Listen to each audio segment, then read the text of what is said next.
नमस्कार विद्यार्थियों, आप सभी कैसे हैं? आशा करते हैं आप ठीक होंगे, आपका स्वास्थ्य ठीक होगा। तो आज हम छठी, 7वीं और 8वीं कक्षा के लिए संस्कृत में अनुवाद आपके पहले ही पाठ से शुरू हो चुका है, लेकिन अभी आपको संस्कृत बनानी नहीं आएगी, क्योंकि जब तक आपको ये तालिका नहीं आएगी तो आप हिंदी के वाक्य को संस्कृत में बदल नहीं सकते। तो आज हम उसी अनुवाद तालिका को समझ के इनके रूल को फॉलो करके कोशिश करेंगे कि आपको अनुवाद आए।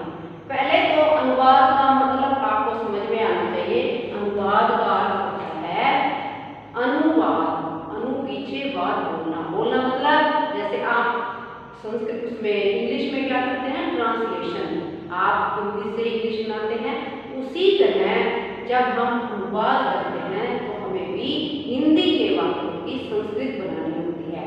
उससे पहले आपको कुछ जो रूल हैं, जैसे आपके टेंसेस बनाने में रूल होते हैं, वैसे ही संस्कृत बनाने में रूल होते हैं, उनको समझना पड़ेगा।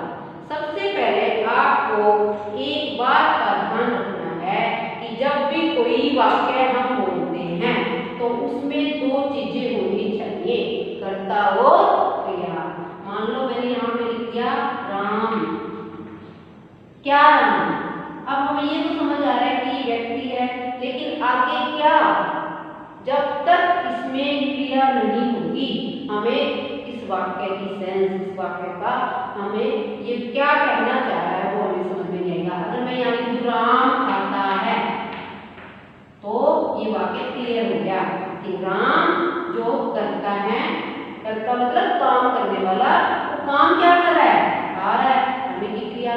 तो आपको अनुवाद बनाते समय दो बातों का अवश्य ही ध्यान रखना है, एक तो कर्ता और दूसरा क्रिया, कर्ता और क्रिया। तो यहाँ पर मैंने लिखा है कर्ता, कर्ता का अर्थ होता है काम करने वाला, सब्जेक्ट। जब तक आप कोई भी काम करोगे उसको करने वाला नहीं होगा तो हमारे वाक्य की सेंस नहीं बनती। तो कर्ता का अर्थ क्या होता है, काम करने वाला। दूसरा है क्रिया, क्रिया मतलब हम काम क्या कर रहे हैं। तो एक वाक्य का को अर्थपूर्ण बनाने के लिए कर्ता और क्रिया दोनों आवश्यक होनी चाहिए। अब कर्ता कौन हो सकता है, या तो मैं हो सकती हूँ, या तुम हो सकते हो, या कोई अन्य हो सकता है, ठीक है। तो उसमें संस्कृत में कर्ता के लिए कौन सा वर्ड आया है, पुरुष। अभी तक आपने जो पट धातु याद की थी, जो भी धातु याद की थी, सभी में आए थे पुरुष। अब आप ध्यान से समझना कि पुरुष और हम इस क्रिया को लेकर, यानी कि जो हमारे कर्ता और क्रिया का जो तालिका है वो लेकर कैसे अनुवाद बना सकते हैं। तो सबसे पहले पुरुष, आपको पुरुष का पता है 3 होते हैं। फिर हमें लेंगे वचन। आपको पता है कि संस्कृत भाषा में पुरुष, वचन, इनकी संख्या 3 होती है। तो एक वचन, द्विवचन, बहुवचन। कर्ता भी आपका कोई काम करने वाला, ये तो हो नहीं सकता कि काम करने वाला कोई एक व्यक्ति हो, 2 भी हो सकते हैं, 2 से ज्यादा भी हो सकते हैं। इसलिए हमारी जो संस्कृत भाषा है उसमें कर्ता भी उनकी संख्याओं के आधार पर 3 है, ये एक वचन, द्विवचन और बहुवचन, ठीक है। तो सबसे पहला जो प्रथम पुरुष है, प्रथम पुरुष क्या होता है, जिसमें हम किसी अन्य के विषय में बात करें। जैसे मैं यहाँ पर किसी से पूछूं कि राम कहाँ गया है, तो राम के विषय में वो बताए वो तो वहां गया है, तो वो क्या हुआ, प्रथम पुरुष। अब इसमें ध्यान से देखो, प्रथम पुरुष में एक वचन में अगर कोई काम करने वाला स्त्रीलिंग या पुल्लिंग या नपुंसकलिंग है, अगर वो एक वचन का होगा, पुल्लिंग के लिए तो वर्ड आएगा सह, सह का मतलब वह। और यहाँ पर मैंने इसके साथ ओब्लिक लगा के सा लिखा हुआ है, सा का मतलब होता है स्त्रीलिंग वह। देखो वह वर्ड तो दोनों के लिए प्रयोग हुआ है। अब हमें पता कैसे चलेगा कि वह जो है पुल्लिंग के लिए आया, स्त्रीलिंग के लिए आया, तो उसके लिए स्पेशल आपको सह ध्यान रखना है। सह तो पुल्लिंग के लिए है और सा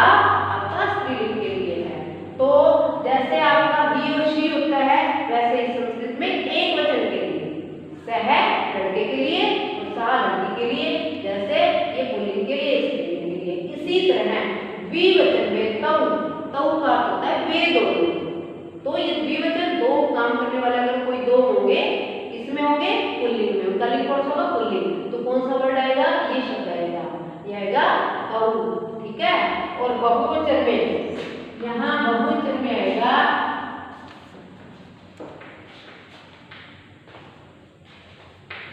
ते और ताहा। ते तो आएगा पुल्लिंग के लिए और ताहा आएगा स्त्रीलिंग के लिए, वे सभी। युवाम, यहाँ पर हमने ये लिखा नहीं, तो तुम सभी, यहाँ पर वयम, हम सभी। हाँ जी बेटा, ध्यान रखना कि जो आपका ये दो सिर्फ प्रथम पुरुष में हमारे लिंगों के आधार पर अलग अलग वर्ड है। बहुवचन में आ जाएगा ते, ते एक पुल्लिंग के लिए और ताहा स्त्रीलिंग के लिए। ठीक है। इनकी हिंदी क्या होगी, वह, वे दोनों। अगर यूं आ जाए कि वह लड़की, वह बालिका, तो वह बालिका, वह तो वर्ड है, लेकिन बालिका क्या हुआ, स्त्रीलिंग हुआ, तो उसके लिए सा बालिका। ठीक है। अगर दो लड़कियां आ गई तो ये तो पुल्लिंग के लिए है, ये वर्ड किसके लिए है, स्त्रीलिंग के लिए, ते बालिके। और अगर बहुत सारी हैं तो ताहा बालिकाहा। ठीक है। फिर आता है मध्यम पुरुष। मध्यम पुरुष में किसी भी पुल्लिंग के लिए नहीं और न ही स्त्रीलिंग के लिए कोई अलग अलग वर्ड नहीं होते, उनमें सेम है। अगर लड़का मैं हूँ तुम पढ़ो, लड़का है तो भी त्वम आएगा, अगर मैं यूं कहूँ कि लड़की को तुम पढ़ो तो भी त्वम आएगा। तो मध्यम में क्या है, त्वम एक वचन के लिए, द्विवचन के लिए युवाम और बहुवचन के लिए युयम। तुम दोनों, तुम सभी। इसी तरह क्या है उत्तम में, उत्तम में भी कोई डिफरेंस नहीं होता सभी के लिए। जैसे मैं के लिए, अगर मैं स्त्रीलिंग हूँ और यहाँ कोई और पुल्लिंग है, तो अगर वो मैं वर्ड यूज कर रहे हैं तो संस्कृत में उसके लिए वर्ड आएगा मैं। आवाम, हम दोनों, वयम, तो बेटा आप ध्यान रखो, कर्ता का जो ये टेबल है, ये तालिका है, as it is with Hindi आपको याद होनी चाहिए, तभी आप अनुवाद बना सकेंगे। फिर है क्रिया। क्रिया, क्रिया का मतलब क्या होता है, काम करना। अब काम करो, देखो मैंने यहाँ एग्जाम्पल लिया है पठ धातु का। पठ का मतलब क्या होता है, पढ़ना। तो पढ़ने के लिए तो आप काम कर रहे हो, तो क्रिया का क्या होता है, होने वाला काम। ठीक है। उसमें भी जो हमारी क्रिया है वो भी क्या करती है, वो भी एक वचन, द्विवचन, बहुवचन में चलती है और उसके तीनों भी पुरुष होते हैं। ठीक है। जैसे प्रथम पुरुष में पढ़ती, अगर कोई एक बच्चा पढ़ता है, अगर वो पुल्लिंग है तो सह पढ़ती, और द्विवचन है तो पढ़ता है, और बहुवचन तो ते पढ़ती। इसी तरह अब देखो अनुवाद में हम इनको प्रयोग में कैसे लाएंगे, प्रयोग में कैसे लेकर आएंगे, आपको ध्यान रखना है इस बात का। अनुवाद करते समय जो वचन और जिस पुरुष का करता है उसी वचन और पुरुष की क्रिया लेनी है। कैसे, देखो यहाँ पर मान लो मैंने लिख दिया वह पढ़ता है।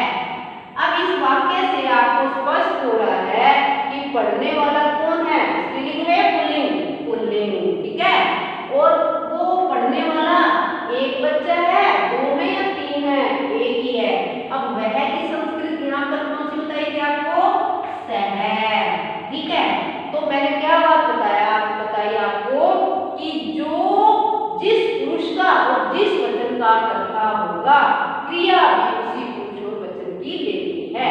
अब क्रिया देखिए वहां पर, यहाँ पर मैंने सह जो वर्ड उठाया है किसका उठाया है, पुरुष का, और मेरा वचन कौन सा था, एक वचन। वहां पुरुष प्रथम में एक वचन में कौन सा वर्ड है, पढ़ती। तो ये हमारा क्या हुआ, इस हिंदी की संस्कृत में कन्वर्शन, यानी कि इस हिंदी वाक्य से मैंने संस्कृत में अनुवाद कर दिया, यानी कि ट्रांसलेट कर दिया। आपको इसी तरह करने हैं। अगर मैं कहूँ वह पढ़ती है, इसी को बना दूं वह पढ़ती है। अब देखो वाक्य, पहले तो वाक्य को देखना है आपको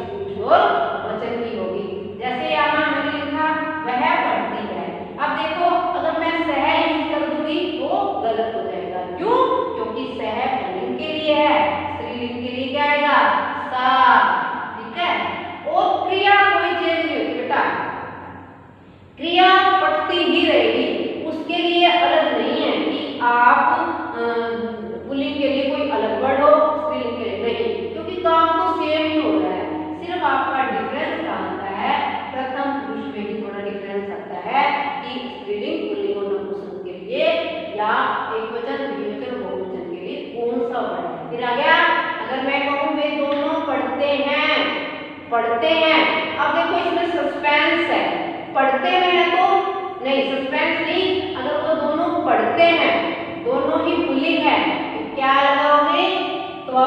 यहाँ से वे दोनों की संस्कृत क्या है, तौ, क्योंकि पढ़ने वाले पुल्लिंग है। अब मैंने क्या बताया था कि जो प्रथम पुरुष है यहाँ पर मैंने द्विवचन का ये वाला वर्ड उठाया है, ठीक है। अब क्रिया में भी प्रथम पुरुष का द्विवचन में कौन सा वर्ड है, वो पढ़ते आ गया है इसके साथ, ठीक है।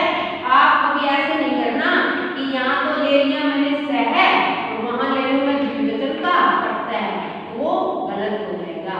तो बेटा आपको ऐसे ही त्वम तुम मध्यम का मध्यम के साथ, उत्तम का उत्तम के साथ, बस ये बात ध्यान में रखो कि जिस लाइन का जो वर्ड है क्रिया का भी वही वाली लाइन। अगर आपको ये याद ना रहे प्रथम पुरुष मध्यम पुरुष, अगर मान लो बिल्कुल गलत करने से अच्छा है तो आप दिमाग में ट्रिक होती है कि बिठा लो कि पुरुष देखो मध्यम का पहला है और यहाँ से भी मैंने पहला वर्ड उठाया, वहां से भी उसके साथ पहला ही उठेगा और एक वचन से उठेगा या द्विवचन या बहुवचन से। तो आपका जो ये अनुवाद तालिका है मैंने 7th में बनवाई थी, लेकिन आप बेटा अब इन छुट्टियों में इसकी प्रैक्टिस करोगे ना तो आपको बहुत अच्छे से अनुवाद समझ में आ जाएंगे, क्योंकि आपके हर लेसन के साथ अब अनुवाद है और अनुवाद बाद में नहीं, साथ साथ सीखोगे, साथ साथ करोगे, आपको बिल्कुल समझ में आ जाएगा। Have a nice day.